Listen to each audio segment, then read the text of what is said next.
Have you ever found yourself wondering why some men seem to move through relationships with quiet confidence, while others fall into patterns of confusion, frustration, or even heartbreak? What if I told you that a Roman emperor, yes, a man who ruled over one of the most powerful empires in human history, and left behind wisdom so timeless it could change the way you love forever? This video isn't just about women. It's about you, your strength, your mind, your heart, and the 9 crucial things you must never do with a woman if you want to lead with calm, purpose, and masculinity, the way Marcus Aurelius would. Before we dive in, take a second, subscribe to the channel, like the video, and stick with me till the end, because these ancient principles might just save you from years of emotional chaos. And trust me, they will change the way you approach love and connection forever. Marcus Aurelius wasn't a relationship coach. He didn't write how-to guides for men. But what he did do was reflect deeply on the nature of people, pain, ego, and virtue. His private journal, later published as Meditations, wasn't written for fame. It was written to remind himself how to live with wisdom in a world full of temptation and weakness. Imagine him, alone in his tent after a long day of war and politics, candlelight flickering, a leather-bound journal in front of him, and in it, the thoughts of a man trying to remain strong, not just as a leader, but as a man. That's what makes his words powerful. They weren't meant to impress. They were meant to endure.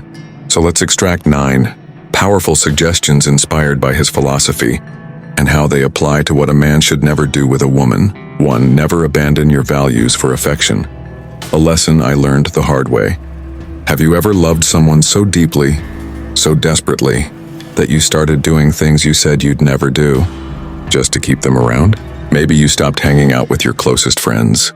Maybe you let her talk over you, mock your passions, or change the way you dressed. Maybe you started tiptoeing around her moods, hoping she'd stay happy and stay with you. Yeah, I've been there too. Let me tell you a story. My story. Her name was Alina. She had the kind of beauty that made silence feel electric, the kind of laugh that made you feel like the world wasn't so heavy. I was in my early 20s, ambitious but uncertain. I knew what I wanted out of life, but when she walked in, all of that felt like it could wait. At first, it was little things. I stopped writing. I stopped going to the gym. I skipped my Sunday night routines because she wanted to stay up late watching shows I didn't even enjoy. I started answering sure when I used to say no. My boundaries weren't just blurred, they vanished. And here's the thing, she never asked me to change, but I changed anyway, not because she expected it, but because I was afraid. Afraid that if I didn't give more, she'd lose interest. That if I didn't mold myself into what she wanted, I wouldn't be enough. And you know what happened? She left. Not because I wasn't kind, not because I didn't love her, but because the man she met, the man with fire in his chest and a spine made of steel, had turned into a shadow. It was after that breakup that I discovered Meditations by Marcus Aurelius. One line hit me like a punch to the soul. A man should be upright, not kept upright. Think about that. A man should be upright, not held up by someone else's affection, approval, or attention, not kept strong by whether or not a woman loves him, but strong regardless. I realized I had been trying to earn love by bending, but love doesn't respect bending. Love, real love, respects integrity. So let me ask you, have you ever abandoned who you are to keep someone close? Have you ever looked in the mirror and not recognized the man staring back?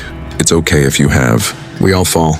But Marcus didn't write his wisdom for perfect men. He wrote it for men trying to become. So I say this as your brother, as someone who's walked through the wreckage. Do not abandon your values for affection, because the woman who's truly meant for you, the one who respects your strength, will never ask you to shrink. She'll meet you in your fullness, or not at all. 2. Never lose control of your emotions. The night I almost lost her and myself. Have you ever said something in the heat of the moment that you wish you could take back? Something sharp, something reckless, that hit the person you love like a blade, only for you to realize a second too late you can't unsay it? I remember the night I learned this lesson. Her name, and as you know by now, was Alina, and the night I almost lost her wasn't about cheating, or lying, or some dramatic betrayal. It was just me and my emotions unchecked. We were supposed to have a quiet dinner. Just us, candles, soft music, The kind of night where you remember why you fell in love. But something she said triggered something old in me. Some wound I hadn't healed. It wasn't even what she said. It was how she said it, that tone, that subtle indifference. It made me feel small. And instead of breathing through it, I snapped. I raised my voice. My words got faster, meaner, louder. She didn't scream back. She just looked at me, like I wasn't the man she thought I was. And in that moment, I wasn't. Marcus Aurelius once wrote, "How much more grievous are the consequences of anger than the causes of it." And brother, he was right. Because the cause, a few careless words. The consequence, her tears, her silence, my own shame. That night after she left, I sat alone, lights off, still breathing heavy. And I realized I wasn't mad at her. I was mad at me for not learning how to hold the storm instead of unleashing it. Let me ask you, have you ever been there? Have you ever lost the love of your life not because you didn't care, but because you cared so much you didn't know what to do with those feelings? Here's the truth no one teaches us as men. Strength isn't in how loud you get. It's in how still you remain. It's not in how quick you are to react, but how deeply you understand before you respond. Emotions aren't the enemy, but losing control of them. That's what breaks trust. That's what turns love into fear. Women, real women, aren't drawn to chaos. They're drawn to calm, to men who can hold space for discomfort without exploding, to men who lead with presence, not panic. I eventually apologized to Alina, and she forgave me once. But it took months to rebuild what I shattered in a minute. So if you're listening right now, and you've ever felt like your emotions got the best of you, just know, you're not alone. But also know this, the man you're becoming, the one who watches videos like this, he can do better, he will. And it starts by doing what Marcus did, mastering yourself, before life does it for you, for he's never sacrificed your purpose for a relationship. When I put love before my mission, have you ever slowed down your dreams for someone you loved? Maybe you turned down an opportunity. Maybe you quit something that mattered to you. Maybe you told yourself, I'll come back to it someday. All because you were afraid your ambition might push her away. Yeah, I've done that too. There was a time when I was building something that mattered. My work, my writing, my mission, it gave me life. I'd wake up early, heart pounding, fingers itching to create. But then Alina came into the picture, and slowly that rhythm started to fade. It didn't happen all at once. That's the scary part. First, I'd skip a morning writing session to stay in bed longer with her. Then I'd cancel a meeting to make it to her friend's birthday dinner. Then I stopped planning my goals altogether, because she needed more of my time. Now don't get me wrong. Love should cost you time, energy, and sacrifice. But what I didn't see was that I was trading in my purpose, my reason for waking up, for temporary comfort. I remember the moment it hit me. One evening we were sitting on the couch. She was scrolling through her phone. I was staring at the blank page on my laptop, and I realized I hadn't created anything in weeks. I didn't feel like me anymore. And worst of all, she didn't love me more because I was always available. She loved me less. See, here's the truth most men learn too late. When you abandon your mission to orbit someone else's world, you stop being the man she fell in love with in the first place. Marcus Aurelius wrote, "Do not waste what remains of your life in speculating about others, unless it is for the common good." My speculation was wrapped in love, in pleasing her, in being what she needed and showing up 24/7, but in doing that, I stopped serving the world the way I was meant to. I stopped serving myself. Let me ask you, have you ever let go of something you loved just to keep someone else close? A dream, a goal, a part of yourself that made you you? If you have, brother, it's not too late. That fire, it's still in you. That version of you she first admired, and the one with drive, with focus, with vision, he's not gone. He's just been quiet. And the right woman, she won't pull you from your path. She'll walk beside you as you chase it. So don't make the mistake I did. Don't choose comfort over calling. Because purpose, real purpose, doesn't just make you a better man. It makes you the kind of man love can't help but stay loyal to. 4. Never tolerate disrespect, even in the name of love. Have you ever let someone talk down to you, laugh at your dreams, or make you feel less than just because you didn't want to lose them? Have you ever told yourself, it's just how she is? It's not that serious, while secretly swallowing your pride? I did that for longer than I'd like to admit.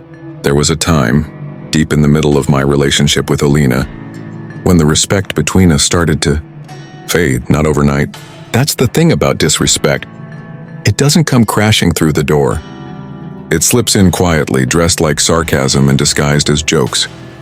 I remember one night, I told her I was thinking of starting my own brand, something meaningful. I was nervous, excited, alive again. She laughed. "Oh, please," she said, "you get bored of things in 2 weeks."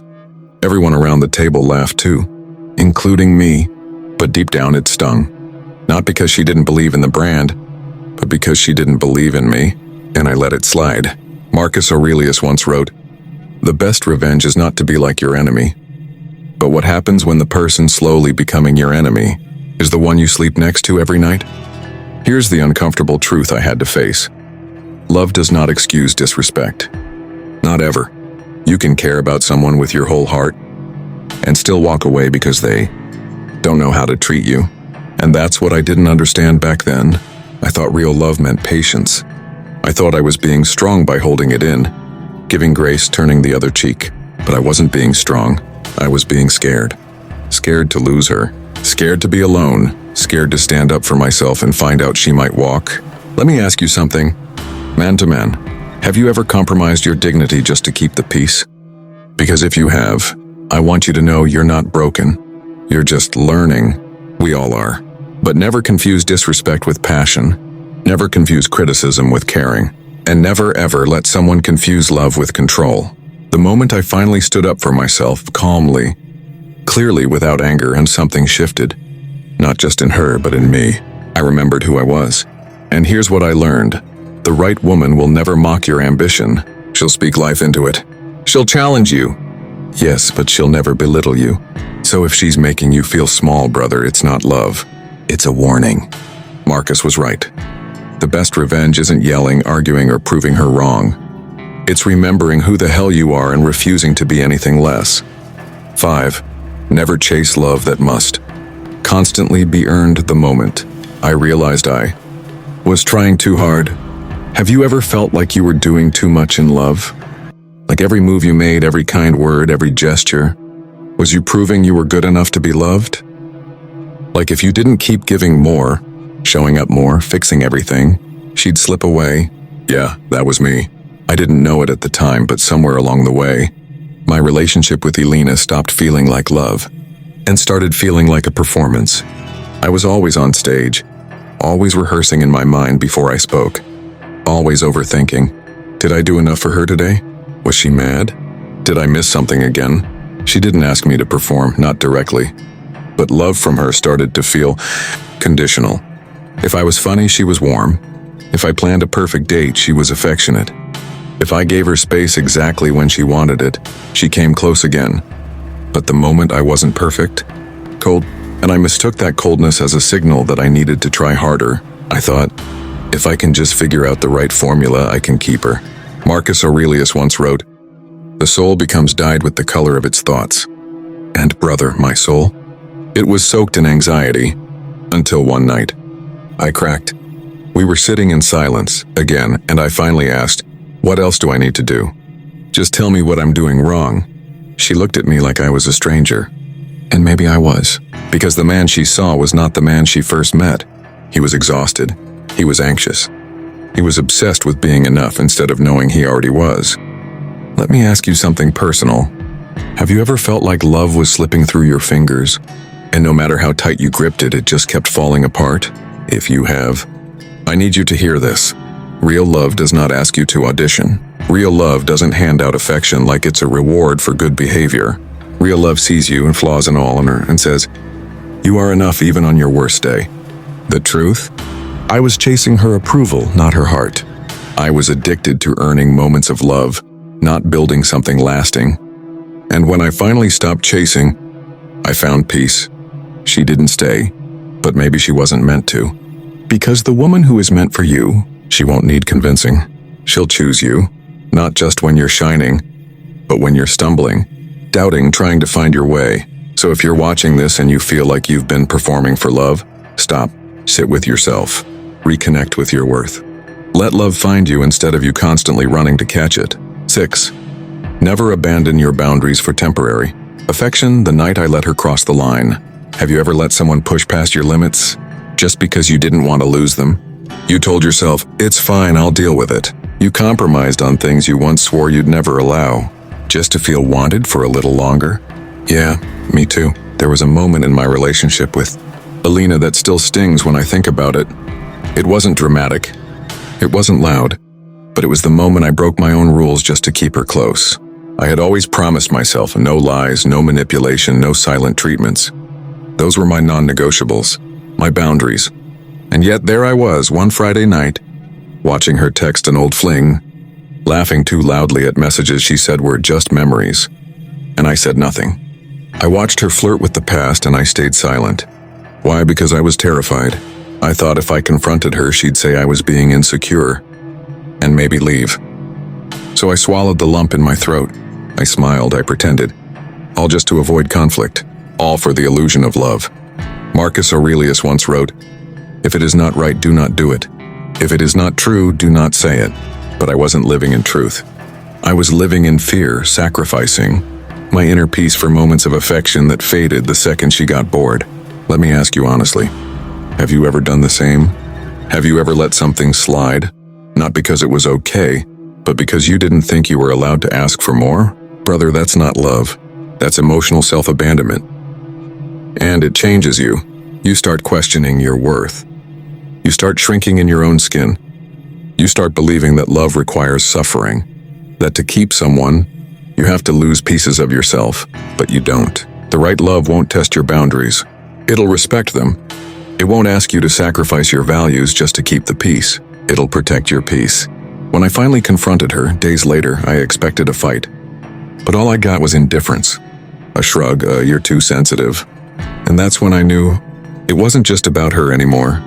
It was about me, and the fact that I had let her cross a line I had drawn in stone. And for what? A few nights of warmth? A few kisses laced with doubt? No, I deserved more. You deserve more. So if you're watching this and something deep inside you has been whispering, "This doesn't feel right," listen to it. That voice is your soul reminding you that boundaries aren't walls. They're doors. Doors to self-respect, to real love, to the kind of connection that doesn't make you choose between being loved and being whole. 7. Never neglect your self-respect to keep. Someone closed the day I stopped begging for her love. Have you ever felt like you were the only one fighting for a relationship? Like you were the one always reaching out first, always fixing the problems, always finding new ways to prove your worth, while she just sat back, taking it all for granted? If you have, I know how that feels. There was a moment in my relationship with Alina where I realized I wasn't her man anymore. I was her option. It was a Sunday afternoon. We had plans, at least I thought we did. I had been waiting, texting, asking what time we were meeting. Hours passed, no reply, no explanation. Then finally at 10 p.m. a single message. "Sorry, got busy. Maybe next weekend?" No remorse, no apology, no recognition that I had been waiting like a fool for her time. And that's when it hit me. Marcus Aurelius once wrote, "A man's worth is no greater than his ambitions." But what happens when your ambition is reduced to keeping someone who doesn't care if you stay or leave? I had abandoned my self-respect. I had given her the power to dictate my time, my emotions, my sense of worth. And the worst part? She never forced me to do it. I allowed it. Let me ask you, brother, have you ever waited on a woman who wasn't waiting on you? Have you ever felt that sinking feeling in your chest, knowing deep down that she's drifting away but still holding on? Just in case? That night I stared at her message, and I realized something painful but freeing. I didn't have to do this anymore. I didn't have to wait. I didn't have to chase. I didn't have to keep proving to someone that I was worthy of their time. Because real love, it doesn't need convincing. I never replied to that message. I didn't beg. I didn't guilt trip her. I just let her go. And brother, let me tell you, I slept like a king that night. So if you're watching this, and you feel like you've been shrinking, settling, hoping she'll finally give you the love you've been waiting for, stop waiting. Your time is valuable. Your energy is valuable. Your love is valuable. And the woman who truly deserves you, she won't leave you staring at your phone, wondering if she cares. She'll show you, every day, without you having to ask. And trust me, The moment I truly understood this, it changed my love life forever. 8. Never let a woman define your identity. The day I forgot who I was. Have you ever looked in the mirror and barely recognized the man staring back? Not because you changed your haircut, not because of stress, but because somewhere along the way, you lost yourself in the name of love? I did, and it nearly broke me. Before Alina, I was grounded. I had my routines. I hit the gym 5 days a week. I was building something, not just a business, but a life. A purpose, a version of me that I actually respected. But when she came in, God, she was like gravity. Strong, mysterious, magnetic. I didn't even realize. I was shifting my orbit until I was spinning completely around her. At first it felt beautiful, romantic even. I skipped workouts to stay on calls with her all night. I stopped working late to be available when she felt lonely. I started saying yes to things I didn't enjoy just because she liked them. And before long, I was saying no to me. Marcus Aurelius once said, "It is not death that a man should fear, but he should fear never beginning to live." And looking back, I wasn't living for me. I was performing for her. Let me ask you something, brother. Have you ever given so much of yourself to someone else that you stopped feeding the parts of you that make you you, your passions, your purpose, your principles? Elena never asked me to give them up, but every time I chose her comfort over my growth, I gave her more power. And every time I looked for her approval to feel worthy, I was handing her the pen to write my story. And the worst part? I thought that was love. Until one day, I missed an opportunity I had worked years for, a mentorship meeting with someone I admired, all because she wanted me to stay back and just chill for the weekend. No reason, just her preference. And I chose her. But the second I hung up that call, I knew I had let go of something sacred, me. Let me say this clearly. A man who forgets who he is just to be loved ends up hated by the one he's trying to please. Because you can't respect someone who abandons themselves. So I made a decision. I stopped asking for permission to be myself. I picked up my old routines. I revisited my goals. I reminded myself who I was before she arrived. And slowly, painfully, I took the pen back.